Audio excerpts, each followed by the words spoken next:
At a friend's wedding, she leaned in close and whispered, "Don't even think about it. Marriage is only for men who earn it." I smiled politely, letting the words slide off me. But when the bride threw the bouquet, what unfolded next left her completely speechless. I've always believed that people reveal their true selves if you're willing to pay attention. For 2 years, I was involved with a woman named Claire. On the surface, everything seemed fine. We shared a house I owned, maintained an active social life, and by all outward appearances, we were a successful, happy couple. I run a risk management firm. A polite way of saying I spend my days dissecting potential disasters and constructing meticulous backup plans. It's a profession that has trained me to identify weaknesses in any foundation long before collapse becomes inevitable. Claire came from a family obsessed with appearances. They had wealth, but the kind that valued prestige over practicality or security. From the start, they never accepted me. I was self-made, coming from a background completely outside their world. My practicality appeared to them as a lack of ambition, my quiet confidence a flaw. Claire, however, seemed different. I believed she truly saw me for who I was. Over the past year, though, I began noticing her adopting the same subtle, condescending tone I'd come to associate with her family. Offhand remarks about my clothes, my car, my friends, always cloaked as jokes, started slipping into our conversations. I listened carefully, and the truth stung. The relationship, I realized, was fragile. I wasn't a bank for someone who lacked respect for me. We had a clear arrangement. I owned the home, and Claire contributed a fixed amount each month from her marketing salary. It was meant to be a partnership, but I now understood it wasn't equal. Privately, I decided that if nothing changed, I would end things. I only needed one final, undeniable confirmation. That confirmation arrived at our friend's wedding yesterday. My closest friend David was marrying Maria, his longtime partner.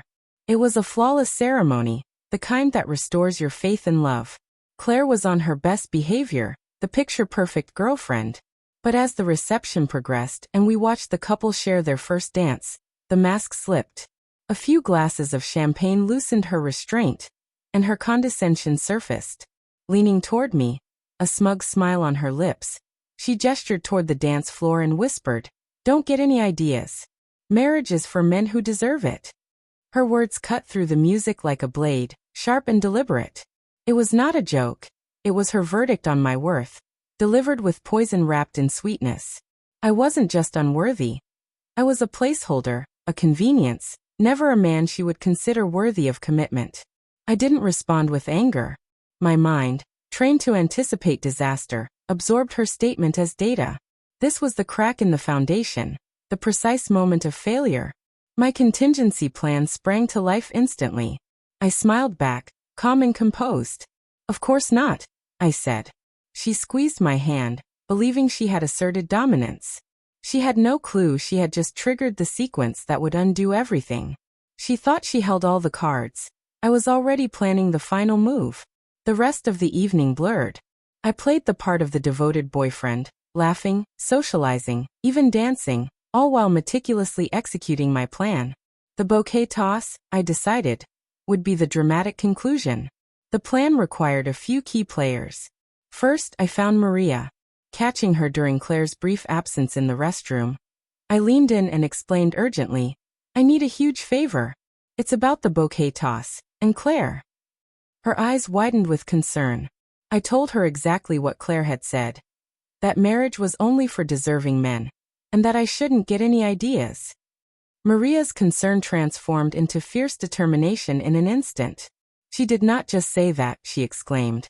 "Tell me what to do." The plan was daring. I asked Maria to orchestrate a moment during the bouquet toss, something far more impactful than the usual tradition. She listened, a sly, wicked smile spreading across her face. "Oh, this is going to be much better than just tossing it," she said, clearly excited. Next, I briefed my sister Laura. A lawyer with a flair for drama, she was also my designated getaway driver. I handed her my keys along with precise instructions. During the toss, she would return to my house, retrieve an overnight bag I had packed in advance, and secure a small but important box from my closet. The final piece was the DJ. I slipped him a $100 bill and explained a very specific cue. He nodded knowingly. As the bouquet toss approached, Claire grew visibly excited, positioning herself and her single friends at the front of the crowd, giggling and nudging one another like adolescents. This was her element, a world of public approval and shallow competition. The DJ called all single women to the floor. Maria stood on a small stage, bouquet in hand.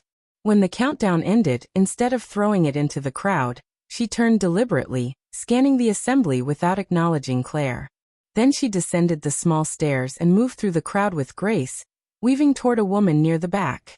It was Hannah, a college friend of mine, intelligent, warm, and beautiful, someone I had recently reconnected with.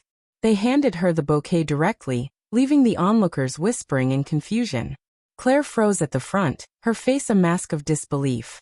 Her anticipated triumph had been stolen. The DJ cut the upbeat music abruptly, replacing it with a slow, enchanting instrumental. The room seemed to hold its breath, every element of the evening aligned perfectly. The moment was no longer Claire's. It had become the turning point, the quiet, calculated start of the end. The music began softly, then swelled, filling the room with its rhythm.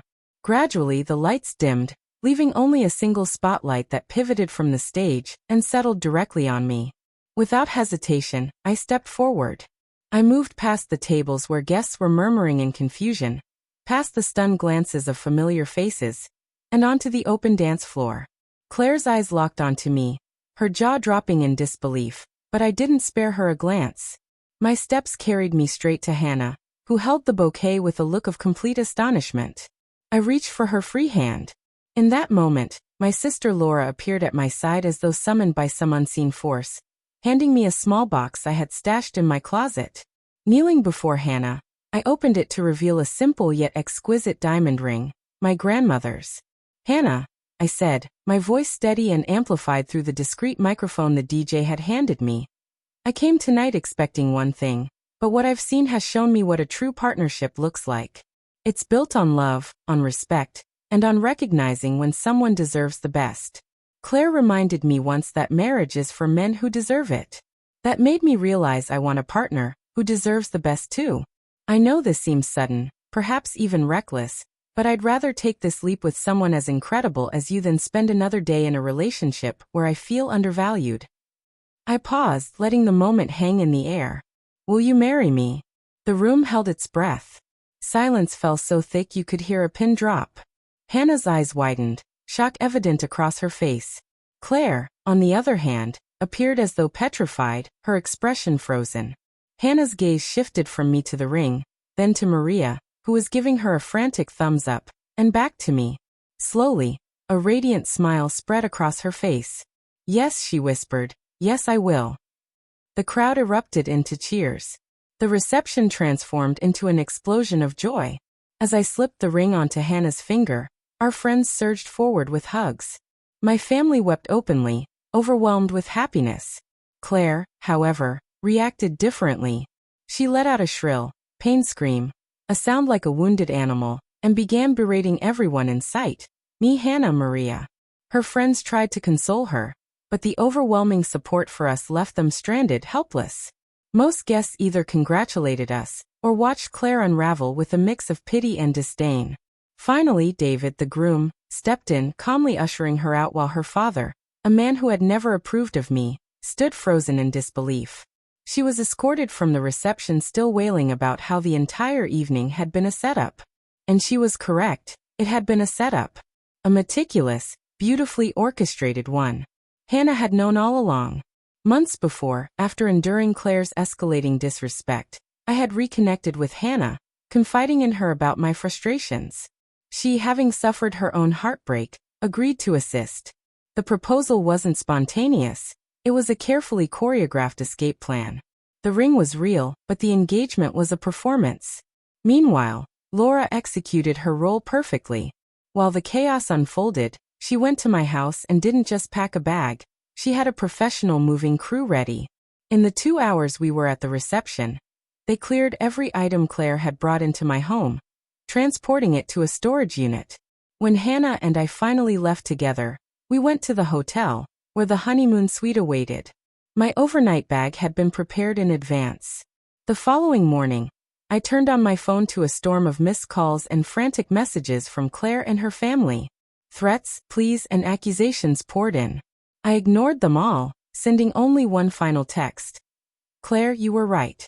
Marriage is for men who deserve it, and a man who deserves it would not stay with someone who does not respect him. You are free to find someone you consider worthy. Your belongings are in Storage Unit 42 at 123 Storage Way.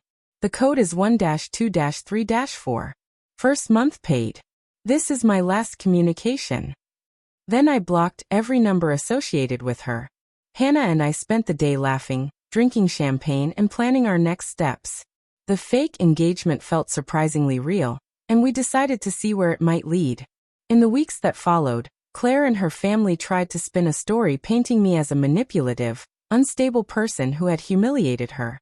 They hired lawyers, threatening financial claims and compensation for emotional distress. My sister, a lawyer, dismantled their claims with precision and authority. Her response outlined Claire's minimal financial contribution, provided proof of my house ownership prior to our relationship, and included statements from guests about Claire's condescending remarks that night. She concluded by warning of countersuits for defamation and repayment of personal expenses Claire had misused. The family went silent. The legal threat alone was enough to make them retreat.